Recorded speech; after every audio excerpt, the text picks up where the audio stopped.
আসসালামু আলাইকুম। আজকে আমি ভিন্ন স্বাদে ভিন্ন রকম একটি রেসিপি নিয়ে আসলাম, পটলের ভর্তা।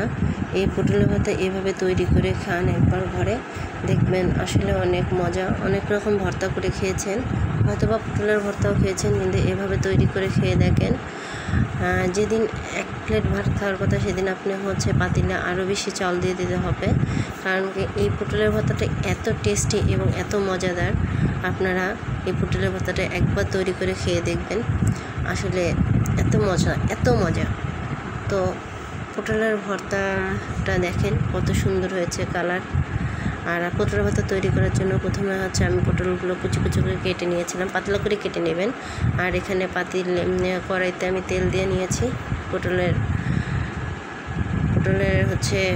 ভাজা করার জন্য পটলের পাতলা পাতলা কুচিগুলো এখানে দিয়ে নিলাম।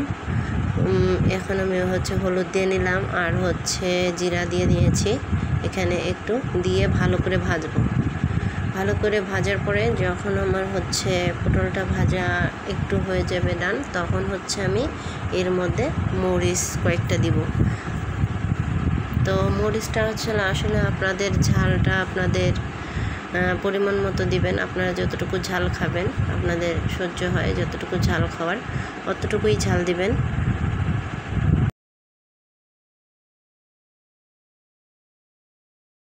দেখেন এখানে আমি মরিচ দিয়ে দিলাম। এখন মরিচটা দেওয়ার পরে আবার ভাজবো, কারণ এটা লাল লাল করে ভেজে নিতে হবে ভালো করে।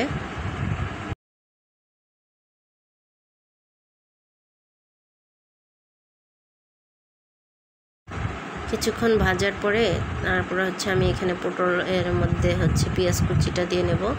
পেঁয়াজ কুচিটা দেওয়ার পরে পটলটাকে একবারে পুরো একটু ভাজা একদম ভাজা করবেন। করার পরে আপনারা পটলটা ভর্তা করার জন্য রেডি করে নেবেন।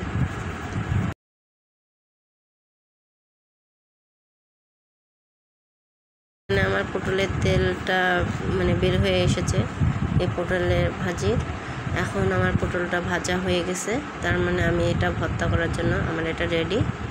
তো আমি এখন চুলাটা অফ করে দিয়ে আমি এখানে আমাদের উত্তরবঙ্গের বাটনা নিয়েছি, বাটনাতেই ভর্তাটা করব, পাটাতে আর নিলাম না। আপনারা পাটাতে অথবা ব্লেন্ডারে ভর্তাটা করবেন, আমি বাটনাতেই করলাম।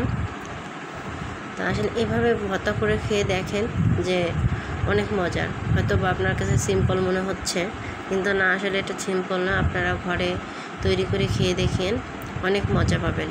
তো আমার রেসিপিটা আপনাদের ভালো লাগলে একবার প্লিজ শেয়ার করবেন একটা, আর কমেন্টে লিখবেন, লাইক কমেন্ট করবেন, আর চ্যানেলটা বেশি বেশি সাবস্ক্রাইব করবেন। আসসালামু আলাইকুম।